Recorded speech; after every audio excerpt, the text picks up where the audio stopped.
We were told that human suffering was the price of a fallen nature, but the earliest clay records tell a far more terrifying truth. It wasn't an exile, it was a hostile takeover. The entities running this operation don't require your prayers, they require your output. Humanity isn't a civilization, we are a ledger entry.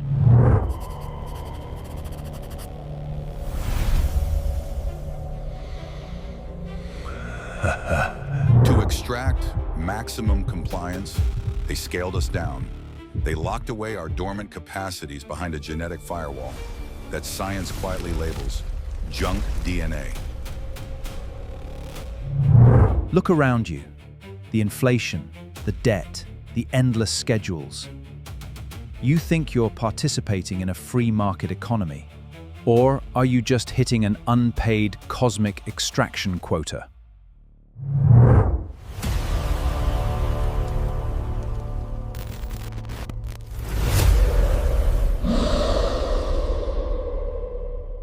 Your thoughts on that there are physical reptilians running physical bases underground? Was these underground bases often run by reptilian beings? Well, let me quote the roadmap again. Draco reptilians are said to be the royalty at the top of the reptilian hierarchy, who are fierce warriors and super psychopaths that pass on their traits to their underlings. They have seeded many elite human reptilian hybrid bloodlines that have become royalty, political leaders, and the cult inner circle. You have Draco reptilian guys running the governments of every country on the planet. Reptilians have bases throughout the solar system and under the earth, including one in Antarctica. I've come across US military people, some of them working in bases in Britain, who have openly interacted with reptilian and grey entities in underground bases. See, these DUMBs, these deep underground military bases, they're all over the world, like this Pine Gap in Australia, which is an American base. They go down fantastic distances. You go into the lower levels of these bases. First of all, you see horrific experiments going on. And then the major bases, they open out into the areas where the reptilians have lived for a very, very long time within the earth. While there are reptilian and grey entities operating within the earth and within the underground bases, the focal point of them is in this astral dimension.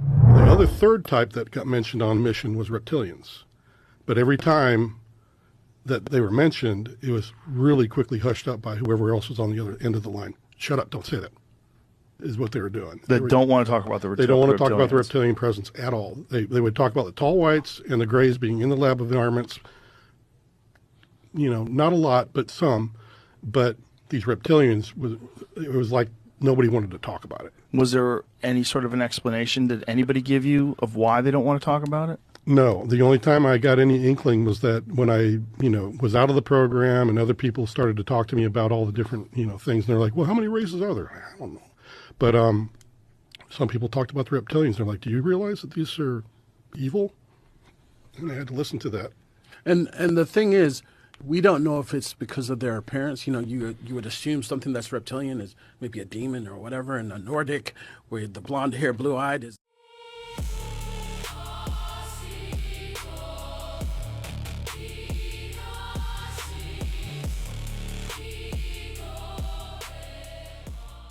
In 2023, Marvel Studios released a paranoia-rich spy thriller called Secret Invasion.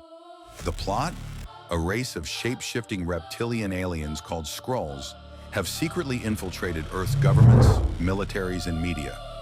They hide in plain sight, looking exactly like us, orchestrating global chaos to take over the planet.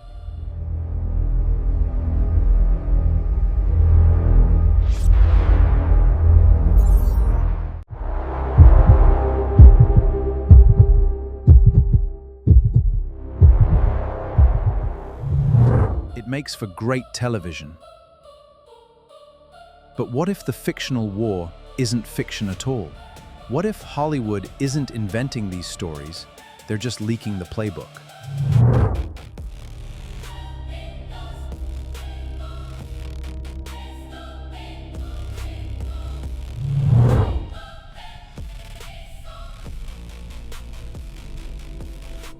For decades, pop culture has fed us the exact same narrative. reptilian entities masquerading as humans, controlling our reality. But today we are tearing the lid off the biggest, most heavily guarded secret in human history. We are going to look at declassified CIA remote viewing documents. We are going to decode 5,000-year-old Sumerian manuals. And we are going to reveal why scientists admit human DNA evolved 100 times faster in the last 5,000 years than ever before.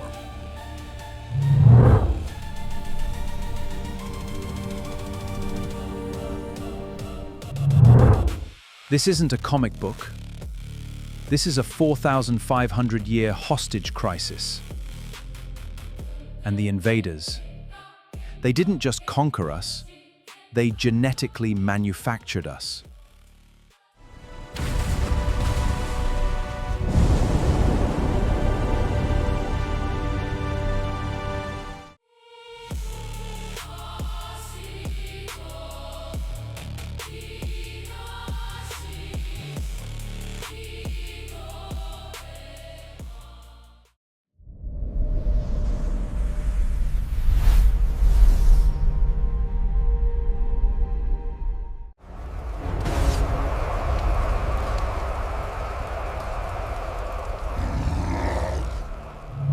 To understand who is running the secret invasion today, we have to rewind to the very beginning. We have to go to ancient Sumer in the flat river plains between the Tigris and Euphrates. Mainstream historians will tell you that the Sumerians wrote myths. But if you read the actual texts pressed into wet clay in the 17th century BCE, they don't read like poetry. They read like administrative corporate manuals.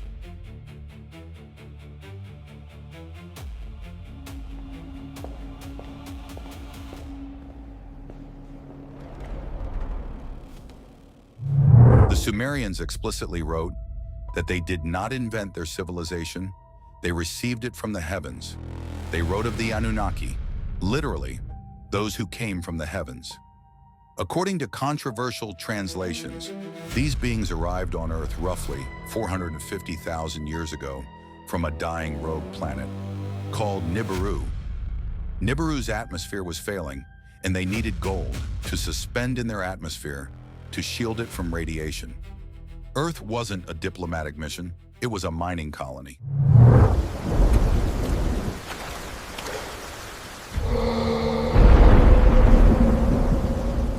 But mining is hard work. The Anunnaki workers, known as the Igigi, eventually mutinied. They went on strike.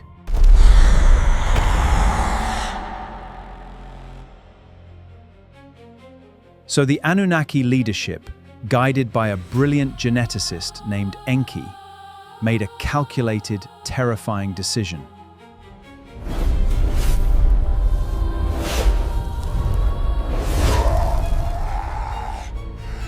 They didn't build machines to do the work. They built us. By taking primitive hominids Homo erectus and splicing them with Anunnaki DNA, they created the Lulu, the mixed one, a biological workforce.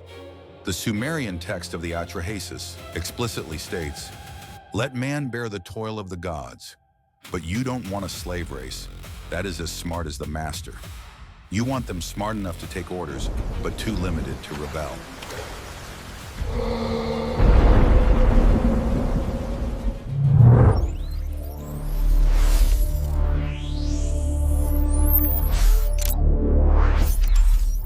They didn't upgrade us.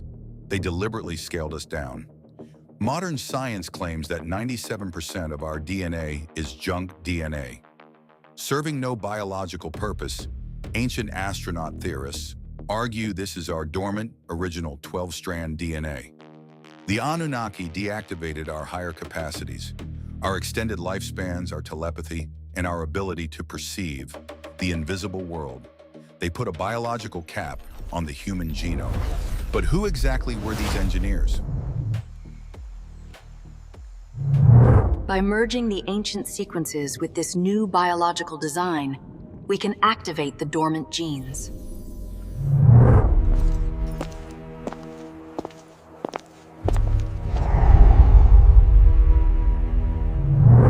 If you look at the oldest gods across completely disconnected civilizations.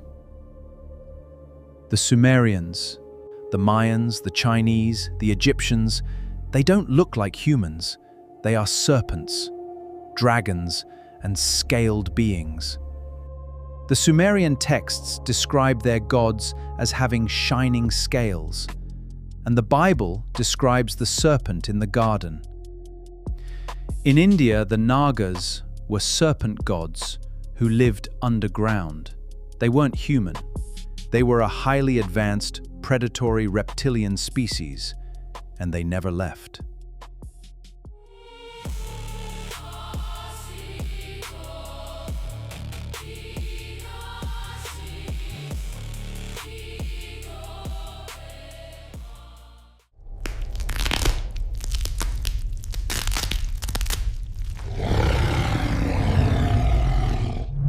So we have this ancient text, treating human creation like a corporate mining project, but let's bring it to the present. I'm joined by Dr. V. Dr. The Marvel show Secret Invasion portrays the Skrulls physically shape-shifting to look like politicians and world leaders. The internet is full of conspiracy videos showing celebrities' eyes turning into lizard slits on live TV. Is physical shape-shifting actually happening? That is the biggest misconception in this entire field, and it's where people usually switch off. To understand the reptilian agenda, you have to understand their biology and their military strategy. According to remote viewing programs and military insiders, these beings are highly telepathic. They don't physically morph their bones and skin like a movie special effect. So what are people seeing?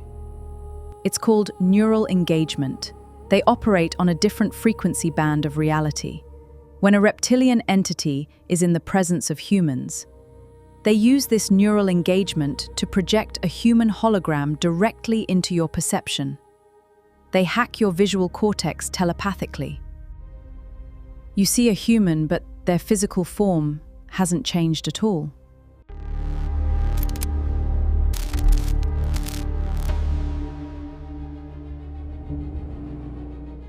Like a localized matrix. Exactly. But keeping up that telepathic projection requires immense concentration during moments of extreme stress, high emotion, or physical fatigue. Their projection glitches, the mask slips for a fraction of a second. That is when witnesses report seeing slit eyes, scaly skin, or an unnatural jawline. There has been famous documented accounts from whistleblowers who saw former prime minister and world leaders transform into a reptilian entity during a horrific clandestine ritual. It was said other people who saw it happen didn't even react, because it was totally normal to them. But why hide at all? If they have the technology to genetically engineer us and traverse the galaxy, why play this clandestine spy game? Why the secret invasion? Because invasion by force is expensive and messy, subtle influence is efficient. The reptilians, specifically the Serpent Queen Empire of Ariane, are masters of long-term strategic infiltration. They don't just park motherships in the sky. They study a target planet for generations.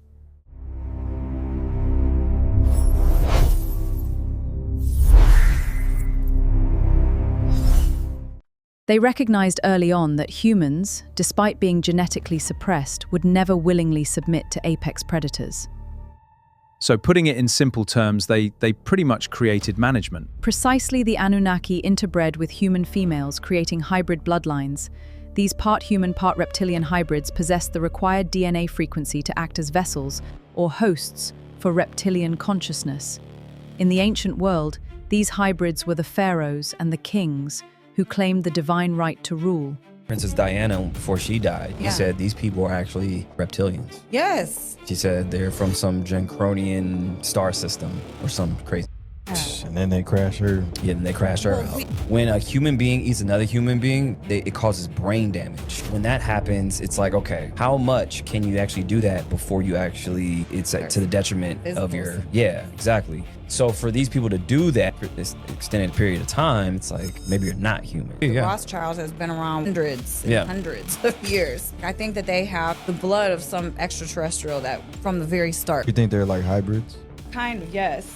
Some type of lineage or something that makes sense to where it's connected to them. The arc of power remains unbroken.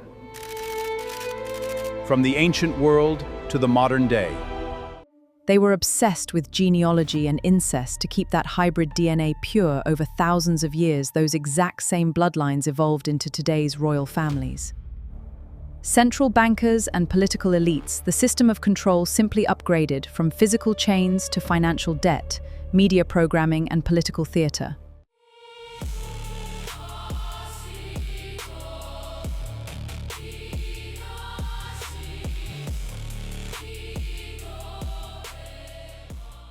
Do you think reptilians exist, and are they running the government? I believe there's like Palladium Man. I believe there's other species. I also believe there's translucent beings that we can't see that are in different dimensions. I believe there's a lot of energy and possibly some beings underneath us. Underground. Yes.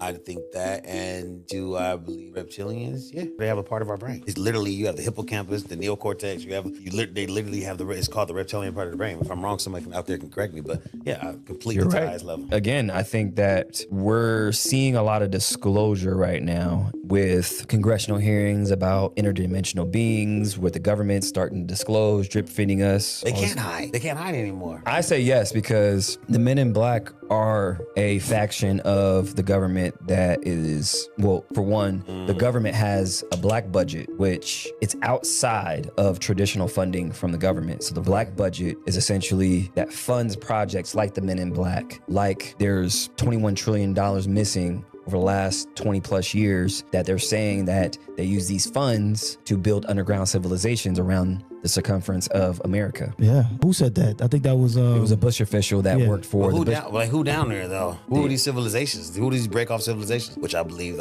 Billy Carson be talking about. What up, Billy? Yeah. That's what I'm saying. Shadow government. The shadow government's behind it. Yeah, for sure. As far as who's under there, they say the reptilians, it could be multiple things, but we don't know exactly who's down there, but we know there's down there because you got from the Bush administration, they came out talking about there's underground cities that across the country. Yeah, so they said across the country, and the elites, the billionaires, the people, the one percenters run down there, so that's what they're saying. They're saying like all these civilizations are under there. If a non-human intelligence has successfully infiltrated the highest levels of global power, what do they actually want from us? They already have all the money. They have the land. The answer is the most disturbing part of this entire learning curve. We are not just a workforce, we are a farm. And they are harvesting a very specific crop. It's called Loosh. In the astral dimension, energy is currency. Because these reptilian entities operate in a low vibrational predatory state, they cannot generate or sustain high-frequency emotions like love or empathy.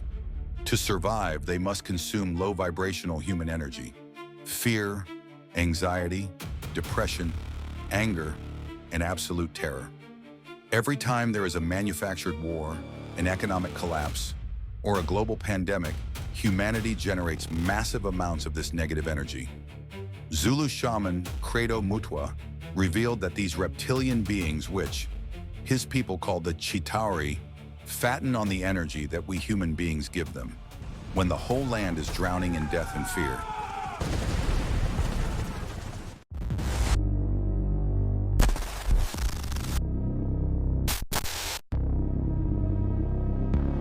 You're saying is that we're going to get disclosure. There's reptilians. There's, these people who are in power. It reminds me of the movie They Live. Yeah, I was going to say that. I was going to say that. Have you seen the V series? No. Oh, that came out, I think, in the 70s or 80s, but it's all about reptilians coming to Earth, and they look human-like, but they're not. Yeah. And they embed themselves in human society. We love movies like he's seen They Live as well. They Live was good. We may have some glasses like that one day. Well, they already have. They do. Are they? Back in Vietnam, they had this dye called decillion, where these soldiers were putting this dye on their night vision goggles. And what happened was they saw these demons and these monsters flying around, and they were shooting at it, and they were actually shooting each other down because it was friendly fire, because they were seeing things that weren't there in our reality. But when you put the glasses on, you can see them. Kind of like Stranger Things. Oh, that was the upside down. It's all the movies. Always in the movies. Right? So that dye, they banned it because it you could see through another dimension. Visible spectrum. How much do we see on the visible spectrum? It's it's like yeah, like tiny, 2%. like a splinter of what we coexist within. And right. So all these things are well documented, and what we think is make believe. That's why they always put in the movies like they live, put the glasses on, you can see things. And in that movie, which is crazy, they reference 2025. So they go to the headquarters of these aliens. The guys are overhearing, like the overlord, he goes, by the year 2025, we're not only going to take over America, but we're going to take over the world. Wait, that's in the movie? That's in the movie. 2025. He says the year 2025.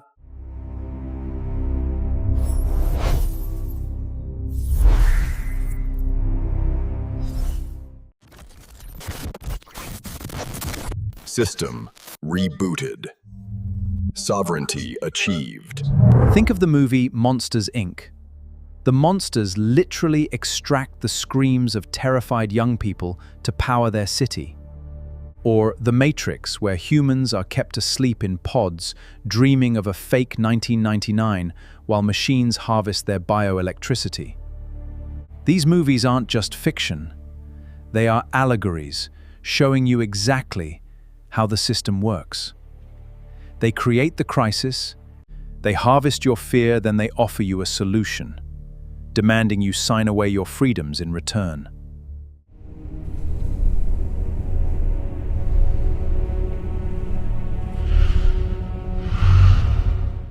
And the physical proof of our reptilian origin is literally written into our biology.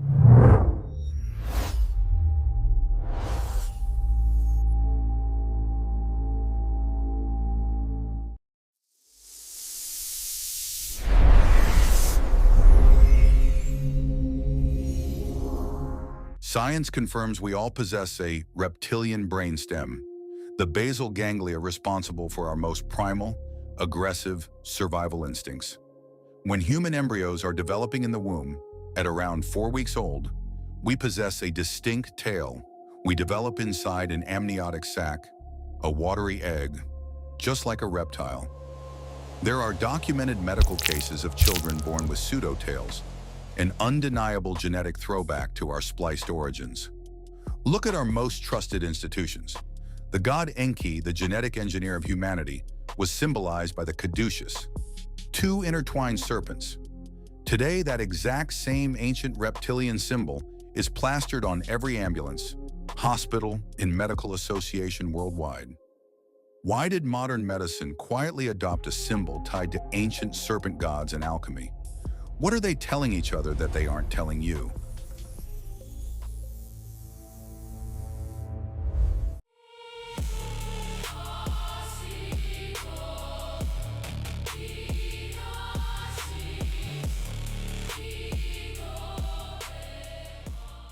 Are you familiar with the Lacerda files? This interview that happened in like the early 2000s, allegedly in Sweden, between a man and a woman who, you know, claims to be reptilian. Yeah, I've come across that, yeah. Yeah, and so she, I mean, there's a lot of information there, and it's quite interesting because as you gather a lot of this information, it seems to corroborate like what she's been saying, which is, you know, just interesting data points. But she does talk about having like, you know, this control system that they're working with governments, so not unlike what you've been talking about as well, but also that there are these like colonies underneath like Asia that I do exist. Think that. I do think that's, I think, you know, when people say, you know, are they physical or are they not physical? I would say, well, actually, all of the above. But they're here. Yeah, some are. I'm sure they're within the Earth, operating within the frequency band of our frequency band, human frequency band. But I say that the real point of reference, the real point of control, is actually in this other dimension. So why are they here then? What's the point of being here, you think? Well, I mean, they're not, you know, they're not necessarily all involved in manipulation. I mean, you know, just because something's reptilian doesn't mean it's you know, evil in its own sense. In and of itself, I'm just saying that this other dimensional level is. But I do think that they are interacting with the human quote elite and human science and all that stuff within these very deep DUMBs or deep underground military bases all around the world, which tend, I would say, from what I can gather, to open out into areas where these reptilians are. For 4,500 years, this matrix of control has relied on one simple, fragile requirement: keeping you asleep. Keeping you divided by politics, distracted by meaningless entertainment, and paralyzed by fear.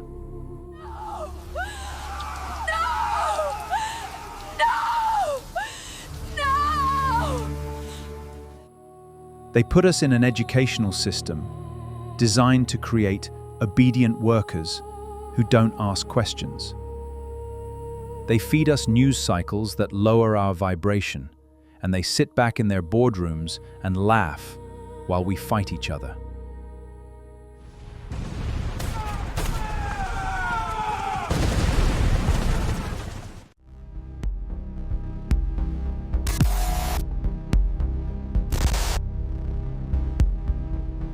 But here is the ultimate category king truth. The one thing that terrifies the reptilian elite more than anything else in the cosmos. You are the key.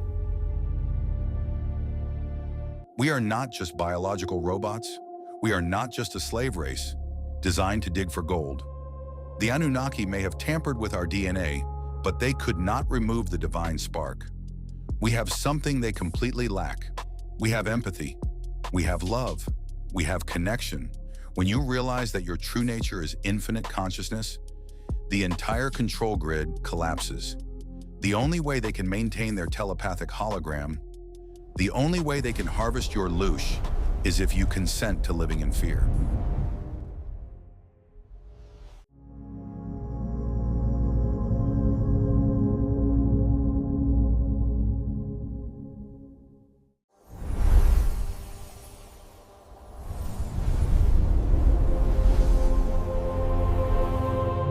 It is time to reclaim your sovereignty. How do you defeat a species that feeds on fear? You starve them. You raise your vibrational frequency. You stop consenting to their wars, their debt, slavery, and their divisive politics.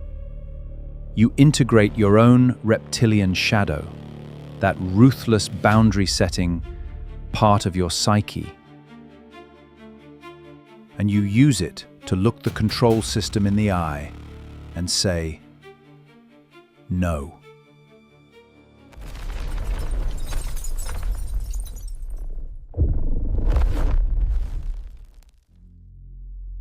The internet is breaking their firewall.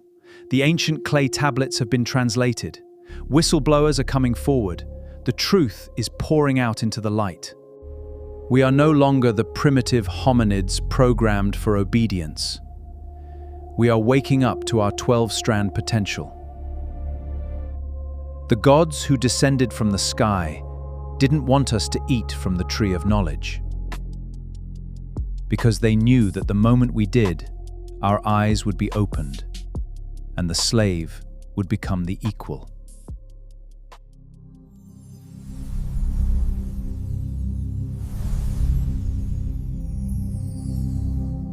The age of the gods is over. The age of the sovereign human has begun. The prison walls were only ever made of our own forgottenness. The illusion is breaking. Do not comply. Do not fear. And above all, remember who you really are.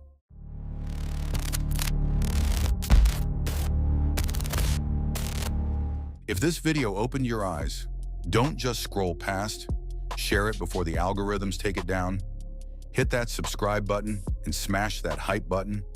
Join the resistance, and I'll see you on the other side.